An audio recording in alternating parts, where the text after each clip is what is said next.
तो दोस्तों, क्योंकि सांस भी कभी बहुत ही सीरियल के आज के एपिसोड की शुरुआत होती है तुलसी से, जो अपने कमरे में अकेली बैठी पूरी तरह टूटी हुई नजर आती है। उसके मन में बस एक ही बात चल रही होती है कि जैसे पूरा परिवार हाथों से फिसलता जा रहा है। उसे महसूस होता है कि घर का कोई रिश्ता अब संभल नहीं रहा। वो अपनी सास को याद करते हुए सोचती है कि उनके समय में मिहिर, हेमंत और चिराग के बीच कभी ऐसी दरार नहीं आई थी। रिश्तों में कभी हिसाब किताब नहीं हुआ था, लेकिन आज हर तरफ शिकायतें, नाराजगी और दूरी दिखाई दे रही है। यहाँ तक कि उसे खुद पर भी शक होने लगता है कि शायद वो अब शांति निकेतन संभालने के योग्य नहीं रही। तभी उसके सामने सविता की छवि दिखाई देती है। सविता तुलसी को याद दिलाती है कि अगर आज ये घर और ये परिवार एक साथ खड़ा है तो उसकी सबसे बड़ी वजह खुद तुलसी है। वो बोलती है कि माता पिता के जाने के बाद अक्सर परिवार बिखर जाते हैं, लेकिन वीरानी परिवार इतने सालों तक साथ रहा तो उसमें तुलसी की सबसे बड़ी भूमिका रही है। लेकिन तुलसी का दर्द कम नहीं होता। वो बोलती है कि सिर्फ एक छत के नीचे रहने और दिल से जुड़े रहने में बहुत फर्क होता है। वो कहती है कि आज गौतम और करण जिस तरह आमने सामने खड़े हैं, नंदिनी और दामिनी के बीच जिस तरह कड़वाहट आ गई है, उसको देखकर उसका दिल टूट रहा है। उसे चिंता होती है कि ये सब देखकर बच्चे क्या सीखेंगे, नकुल, रियांश और पार्थ पर इसका क्या असर पड़ेगा। सबसे ज्यादा उसे यही तकलीफ है कि अब हर फैसले में वही गलत नजर आने लगी है। इस पर सविता तुलसी को उसकी अपनी पहचान याद दिलाने लगती है। वो बोलती है कि आज वो खुद पर सवाल उठा रही है, लेकिन उसे भूलना नहीं चाहिए कि वो कौन है। सविता उसको याद दिलाती है कि वो वही तुलसी थी जिसने अपनी और पूरे परिवार की जिंदगी के सबसे बड़े फैसले लिए थे। वो उस फैसले का जिक्र करती है जब उसने सविता की मर्सी किलिंग का कठिन निर्णय लिया था। वो फैसला आसान नहीं था, लेकिन तुलसी ने हिम्मत दिखाई और सविता को उस पीड़ा से मुक्ति दिलाई। इसके बाद सविता उसको याद दिलाती है कि वही तुलसी थी वो जो अपने ही बेटे और अपने ही खून के खिलाफ खड़ी हो गई थी, सिर्फ इसलिए ताकि नंदिनी को न्याय मिल सके।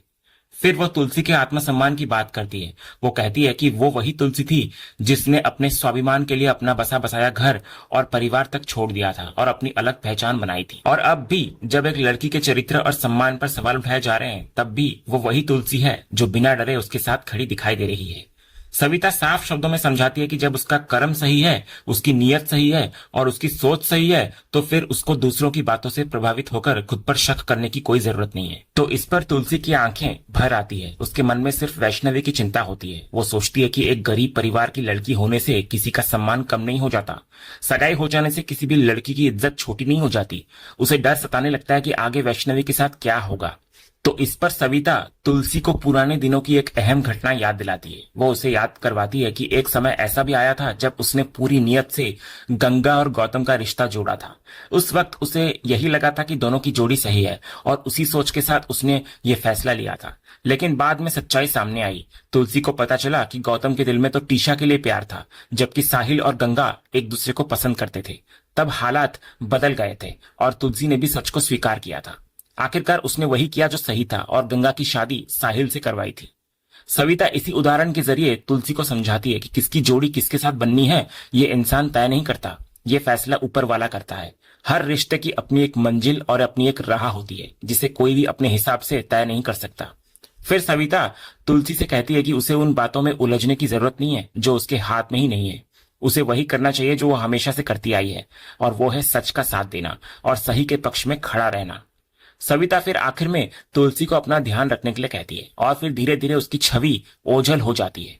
इधर तुलसी वहीं बैठी रह जाती है, लेकिन अब उसके चेहरे पर पहले जैसी उलझन नहीं होती। सविता की बातें उसके मन में गूंज रही होती है और वो गहरी सोच में डूब जाती है। उधर घर के बाहर वैष्णवी अकेली बैठी रो रही होती है। उसकी आंखों में दर्द साफ दिखाई देता है। तभी रियांश वहां पहुंचता है। वो उसको संभालने की कोशिश करता है और चाहता है कि वो खुद को थोड़ा मजबूत रखे, लेकिन वैष्णवी पूरी तरह टूट चुकी होती है। उसको लगता है कि सब कुछ बिखर गया, यहां तक कि वो खुद को भी दोष देने लगती है। उसके मन में आता है कि शायद उसने जल्दबाजी में रिश्ता खत्म कर दिया, शायद उसे पार्थ से अकेले में बात करनी चाहिए थी।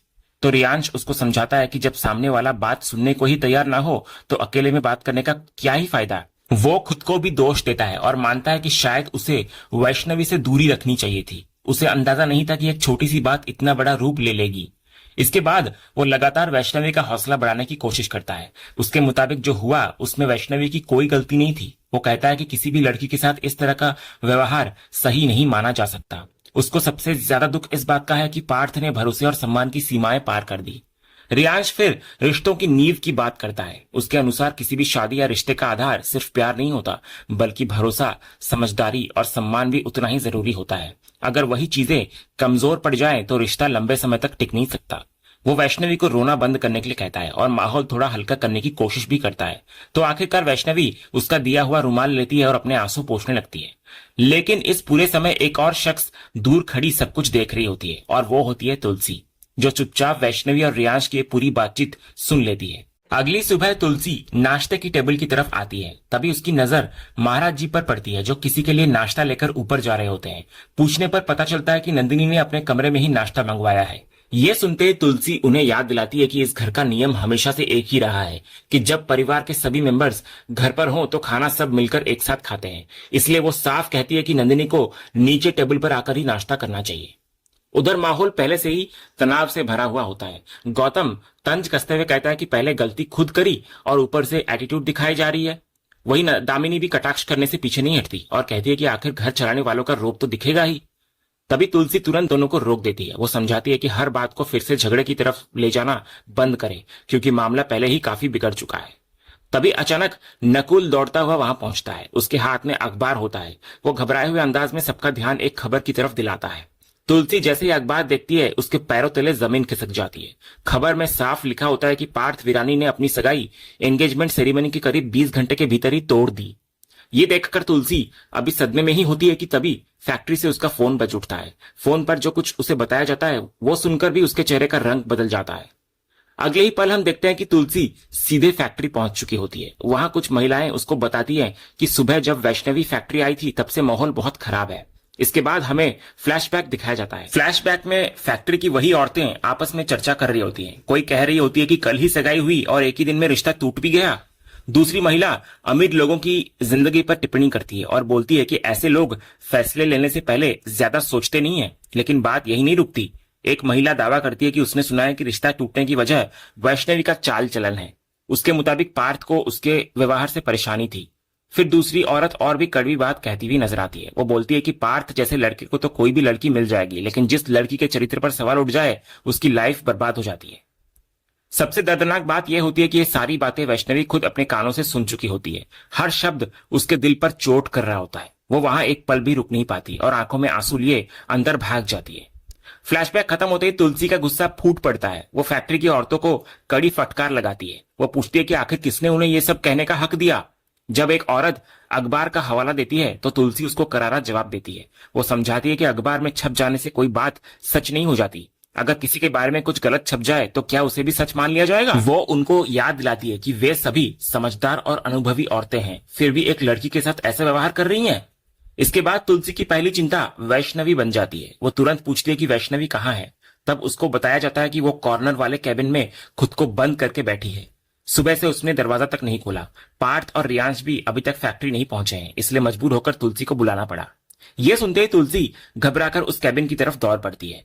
लेकिन दूसरी तरफ एक और खेल चल रहा होता है। दूर खड़ा रियांश ये सब देख रहा होता है। उसके चेहरे पर चिंता नहीं बल्कि मुस्कान होती है। वो तुरंत नियति को फोन करता है और कहता है कि उसकी महान दादी आखिरकार फैक्ट्री पहुंच चुकी है। उधर नियति भी शांत स्वर में जवाब देती है कि उन्हें आना ही था। आखिर योजना इतनी सटीक तरीके से बनाई गई थी कि ऐसा होना तय था। वो ये भी मानती है कि उसे उम्मीद नहीं थी कि फैक्ट्री में लोग इतनी तेजी से बातें फैलाएंगे। रियांश इस पर हंस पड़ता है। वो कहता है कि लोगों की सबसे बड़ी दिलचस्पी दूसरों की लाइफ में होती है। कौन क्या कर रहा है, किसकी लाइफ में क्या चल रहा है, ये जानने का शौक सबसे ज्यादा होता है। और जब किसी लड़की की इज्जत या चरित्र से जुड़ी कोई बात सामने आ जाए तो वह खबर आग नहीं बल्कि वायरस की तरफ फैलती है। उधर नियति कहती है कि सुबह से पूरी वीरानी फैमिली भी परेशान है। हर कोई ये पता लगाने में लगा है कि अखबार में ये खबर आखिर पहुंची कैसे, लेकिन किसी को जरा सा भी अंदाजा नहीं है कि इसके पीछे रियांश का दिमाग है। ये सुनकर रियांश और ज्यादा खुश होता हुआ नजर आता है। वो मानो पूरे खेल का आनंद ले रहा होता है। उसके मुताबिक जब सब उसकी चाल में फंस जाते हैं तो उसको मजा आता है और फिर वो नियति को याद दिलाता है कि ये तो सिर्फ शुरुआत है। वो पूछता है अगले धमाके के लिए वो रेडी तो है ना। तो नियति कहती है वो पूरी तरह तैयार है। उधर फैक्ट्री में वैष्णवी खुद को कैबिन के अंदर बंद कर चुकी होती है।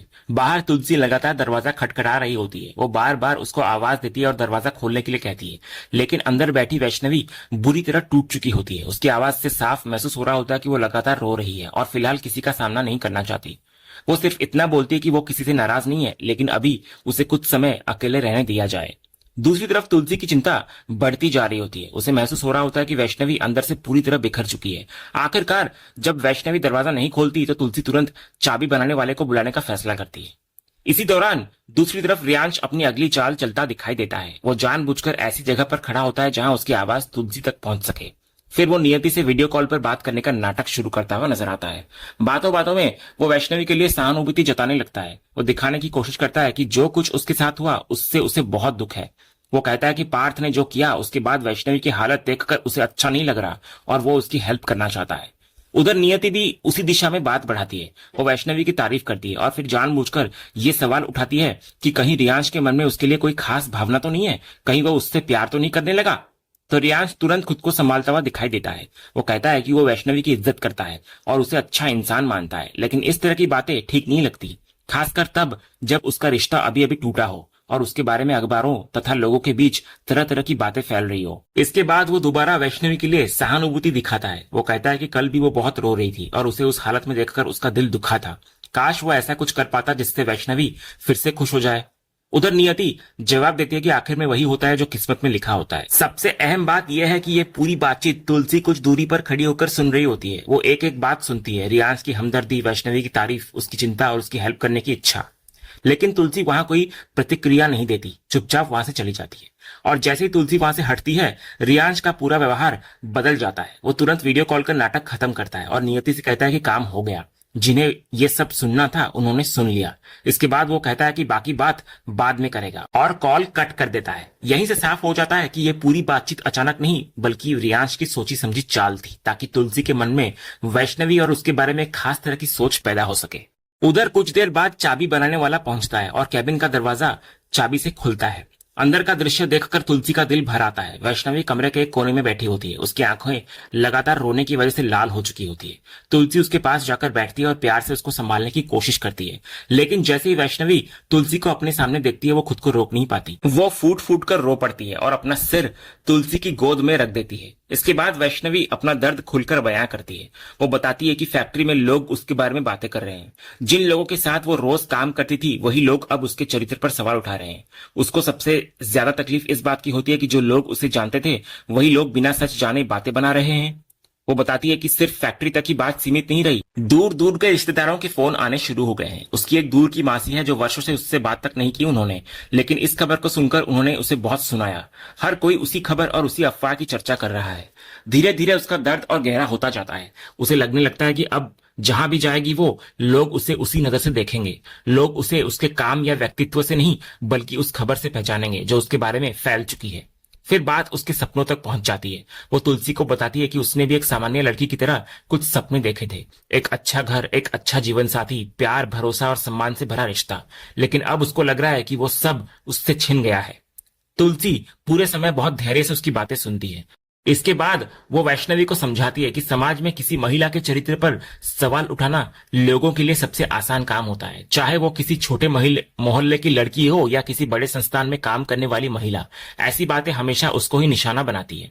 तुलसी उसे याद दिलाती है कि उसने जीवन में अपने लक्ष्य तय किए थे, इसलिए वो दूसरों की बातों की वजह से अपना रास्ता नहीं छोड़ सकती। किसी की लगाई हुई तोहमत उसकी पहचान नहीं बन सकती। वो साफ बोलती है कि अखबार में जो छपा है वही सच नहीं होता। सच वो होता है जो इंसान अपने लाइफ में जीता है। और वैष्णवी का सच ये है कि उसका दिल टूटा है, उसके आत्मसम्मान को ठेस पहुंची है, लेकिन वो खत्म नहीं हुई है। इसके बाद तुलसी रिश्तों और जिंदगी की सच्चाई समझाती है। वो कहती है कि जिंदगी में रिश्ते बनते हैं, कुछ साथ रहते हैं तो कुछ टूट जाते हैं, लेकिन किसी एक रिश्ते के टूट जाने से पूरी जिंदगी खत्म नहीं हो जाती। तुलसी उसे यह भी समझाती है कि आत्मसम्मान के लिए लिया गया फैसला कभी गलत नहीं होता। बहुत सी लड़कियां ऐसे रिश्तों में समझौता करती रहती हैं जहां सम्मान नहीं होता, लेकिन वैष्णवी ने अपने सम्मान के लिए खड़े होने की हिम्मत दिखाई है और ये कोई छोटी बात नहीं है। तुलसी आगे बोलती है कि मन से साफ लोगों की राह आसान नहीं होती। उन्हें जिंदगी में सबसे ज्यादा परीक्षाओं से गुजरना पड़ता है, लेकिन अगर इरादे साफ हों तो कोई भी मंजिल असंभव नहीं होती। वो उसे भरोसा दिलाती है कि एक दिन ऐसा जरूर आएगा जब कोई ऐसा इंसान उसकी लाइफ में आएगा जो उसकी खूबियों को समझेगा, उसका सम्मान करेगा और उसे वही प्यार देगा जिसकी वो हकदार है।